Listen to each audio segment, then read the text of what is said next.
Everything you see on this channel is shot between these four walls, mostly in front of this wall, but mostly in the confines of this room as well. And that's not because I don't go outside. I actually go outside quite a bit, okay? So let's go on a little tour. I'll show you everything I have in here. I'll show you what I like, what I don't like. There aren't a lot of things I don't like because this is my studio and it would be weird. So buckle up, because this could get really nerdy in some places. So I've seen a few of these videos from other creators showing their studios, and I noticed that they all have one thing in common. One thing, especially if they are in the creative field, music, filmmaking, all that stuff. Their studios are insane. Like for the regular viewer, it's unattainable because everything would be right in its place, organization, not even that, automation, things that move on their own. Habibi, what are you doing? So I thought it would be cool to show you my setup because my setup is not like that at all. It's the complete opposite. It's very simple, it's very minimal, and I like the minimalism and simplicity that I have in here. And I think it's very attainable for someone who wants to build a studio. So hopefully this will that thing in the back, don't worry about it. I think it could inspire some setups if you want to have a simple setup. Welcome to the green wall. This is not a green wall with green paint, but it's a green cloth on a white wall. It's a green cloth on a white wall, which is just as good. Because what really matters with a green screen is to have it equally lit. You don't want any of these creases that create shadows. You don't want any hot spots like this. You want it to be equally lit, flat. So anything that is green, wide enough to cover the area you want, is completely fine. And I didn't need the green screen a lot before I started doing shorts and skits where I needed to place characters in certain settings. I cannot go to these settings in real life, so that's where I use a green screen for. So whenever you hear me talking in a video, it's usually coming out of this microphone right here. Except this video, because today we are using this microphone right here, okay? This is a Rode NTG3B. I think the B just stands for black. The color I don't think matters. I don't think it changes the sound. This is not sponsored by Rode, by the way, or anyone. Anything in here, there isn't a single sponsor. But like, if you were to become a channel member, that means you are sponsoring me in a way. But like, we're not talking about that right now, right? So this is a great microphone. Love the way it sounds. And I have it standing on this huge arm that is very heavy. So it can hold any microphone you want. It can even maybe hold me. But it will not hold your mom. This arm extends quite a bit. This way and this way, which is good because sometimes I really want it out of the shot in some situations, especially not green screen. Because if you have a microphone right here on the green screen, you could just crop around it, key it out, you're fine. But in real life situations, if the microphone is in the shot, you're gonna have to get a bit more clever to hide it, which I am. I am clever because you never see a microphone in my shots. I'm just saying, man, this is a site you're familiar with, probably. I hope. Maybe you're more familiar with it facing this way. But don't get confused, because now we're facing this way. Okay? But then again, there's a huge screen here. What's the deal with huge screens? You see, a regular screen is 16:9 aspect ratio. A regular ultrawide is 21:9. This is 32:9. More numbers is better, right? I like these screens because, as you can see, I have a musical project open, and I can see a lot of it at the same time, to the point where I have to be like this, hurt my neck. And I think that's very charming. With these screens, however, you do lose a bit of height. Another thing I have to live with is that this screen is not an OLED. It's not an OLED panel. It's just a LED panel, which leads you to think that I am poor. And you would be right. This screen is about $800, but if you want to get it in OLED, it would be $1,500, double the price. That's not something I don't care about that right now. Maybe in like 2 weeks, I'd care about that. I also recently got a new keyboard.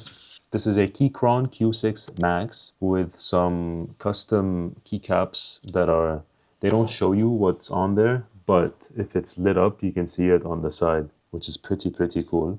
And the key switches on it are so buttery. They're like the softest, smoothest you can get.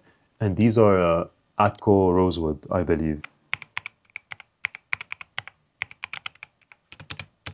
And I have all of this sitting on a standing desk, which I don't think I've stood once on it. But the fact that I can stand makes me feel better about myself. So just let me have this one. The audio interface I'm using is a Universal Audio Volt 276.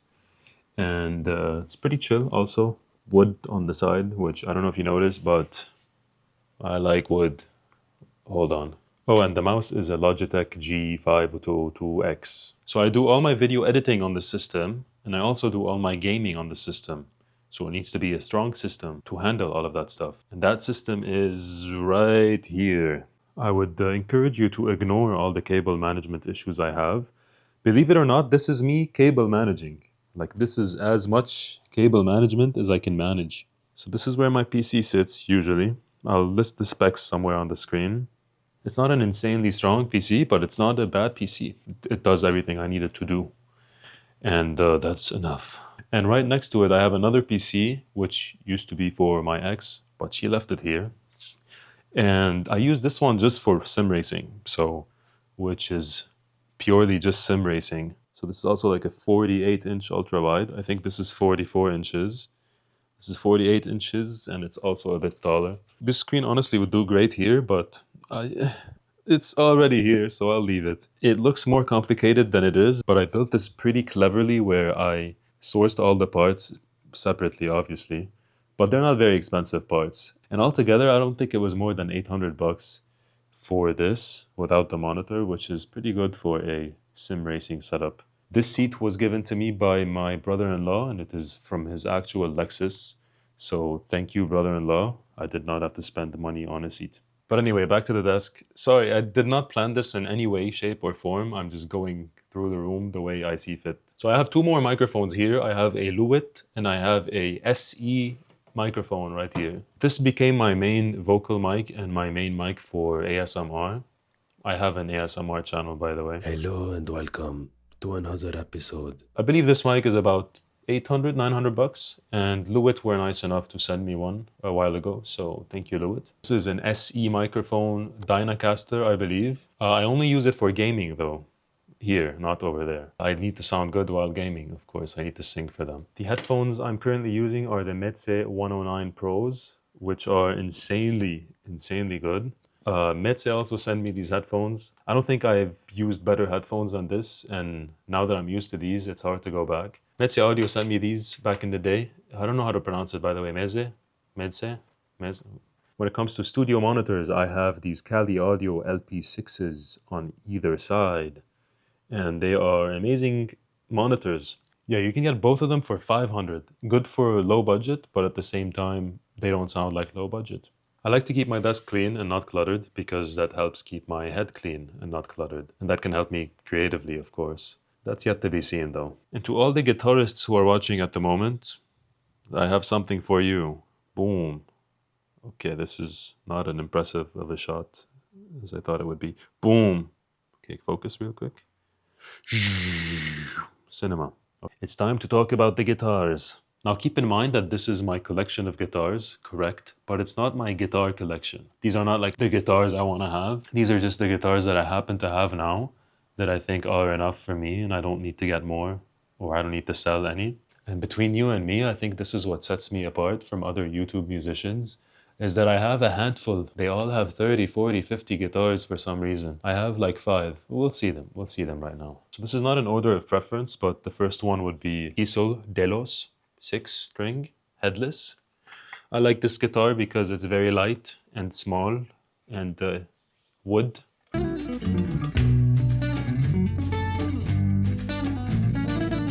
I wanted a Stratocaster that is headless, and I think one time I posted a story of my other Kiesel. I posted a story of this one, which is a 7-string. Put it on my story on Instagram and I said, hey, everyone's asking me about which guitar this is. This is a Kiesel, blah, blah, blah.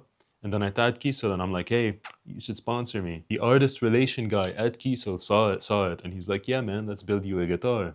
And they built me this one. I think 2 headless guitars is enough. I have this guy, this is a Donner something. It's called just Donner Jazz. Donner, they make affordable guitars that are similar to the more expensive styles. And I believe this is like not more than 200 bucks, but they sent it to me years ago for like a sponsor video. And I kept it because it looks cool. And I play it sometimes. Sometimes like once every 2 years. This one is a Valiant Soothsayer. It's a very hard saying to say. It's not soothing to say, but it's a soothsayer for some reason. And this is a Ukrainian-made guitar. This company was in LA a couple years ago, and they're like, hey, you should come check out our guitars. They weren't only in LA, they were in my town as well. So I went, and they were like, you can pick any guitar you want. And I was like, okay, that's amazing.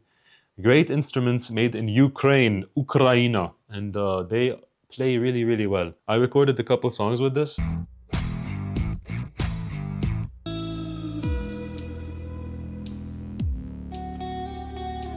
I have one bass guitar here, which is a 5-string bass. This is an LTD something. Who cares? It's an LTD. I also got it because of the wood grain. I found this one on OfferUp years ago when I wanted a bass, and I think I paid 190 for it, something cheap. There was a crack up here. That's why the price was so low, and I didn't care because it doesn't affect it.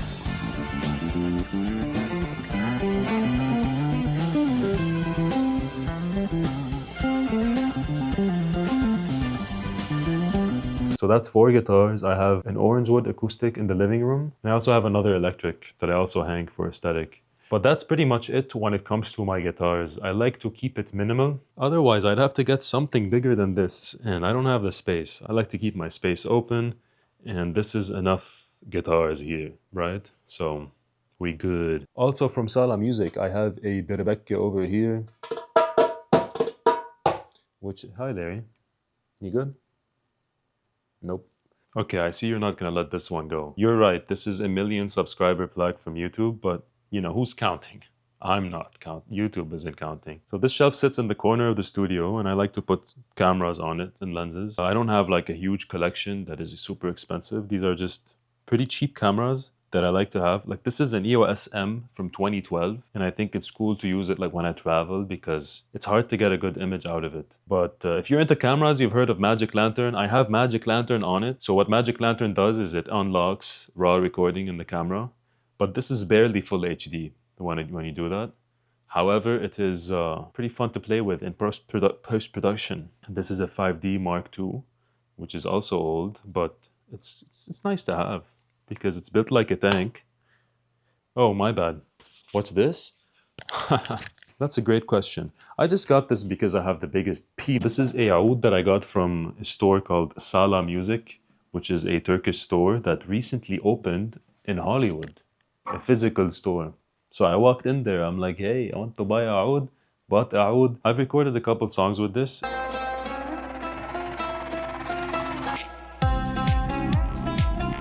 It's very nice to have a oud as a guitar player because it's not the same at all. But there are some things that can help you if you're a guitar player. There are also some things that cannot help you with the fact that you have no frets. It needs to be tuned, by the way, if you didn't. So I think we're close to finishing up the studio, but there's one more question to be asked. What do I film on? What camera do I film on? And you might think, oh, like this one. No, this is my main camera actually. And this is a Blackmagic Pocket 6K Pro, which is a great camera that shoots not only in 6K, but it does it pro. The menu in Blackmagic cameras is honestly the best I've ever seen. If you like cameras and you've never owned a Blackmagic, it's really, really hard to go back after you get used to this. Most videos, at least most of my skits, are shot on this cheap Canon EFS 10 to 22 millimeter, which is, I believe you can get it for under 200 bucks. I have all of this hooked up into a small rig battery over here. This powers the camera itself, and it powers the monitor as well. I have a 7-inch monitor on top, and I have other things that are 7 inches, but not on the camera. And I like the fact that this monitor is big because usually I'm pretty far from the camera, and it's nice to be able to see myself clearly and see what I'm shooting. But that's pretty much it for this camera. And this one I'm holding right here is a Sony ZV-E1. This one has a full frame sensor. It's the same sensor that you can find in the Sony a7S III, I believe. And I have on it a G Master 16-35, which is a beautiful, beautiful lens. The chair I usually sit on is a Vertagir, which I don't really know anything about that brand, but it's pretty comfortable. And I would say if you want to spend the most money on something in the studio, the chair would be something that you should put your money into because that affects your health. Now, the most expensive and valuable piece I have inside of the studio, you cannot find it online. You cannot find it anywhere. And it is this guy right here. No, come back. talking about you. I'm talking about you. He spends most of his days on the desk right here. That's why I like to keep it clear, because he needs to fit over here. This is basically everything I have in here that is used for my content creation. You can say that this is used for content creation, but this is for my biking channel. This is a Transition Sentinel 2024, I believe, which is a great bike, and I count my life on it when I'm mountain biking. I post all these rides on the second channel, but we're talking about this channel now, right? I think this is it. I showed you everything in here, and now you can come rob me. My address is 78. Who's knocking at my door right now? Bro, it's so funny. I was filming at Studio Tour. I showed you everything. Now you can come rob me. Pop, pop, pop. You knock at the door, bro. That's crazy. If I were to stage this for comedic purposes, it would not have been more perfect. There's no way. So this is a perfect end to the video. So it's easy to look at a studio and be like, damn, like this is crazy. The budget must be really high. But everything in here I've been building on since 2018, since I started YouTube. And a lot of things, as you saw, were sent to me from companies. As I started getting more followers, you start getting more things. But in reality, you don't really need things. You only need the things that you require for your craft. So whatever you do, find the minimal amount of things you need to do it and just do it and perfect it so that when you get more things, you can do it even better. And that's all I have to say. Things come and go, but art stays forever. Something cringy like that. Alrighty, I'll see you next time.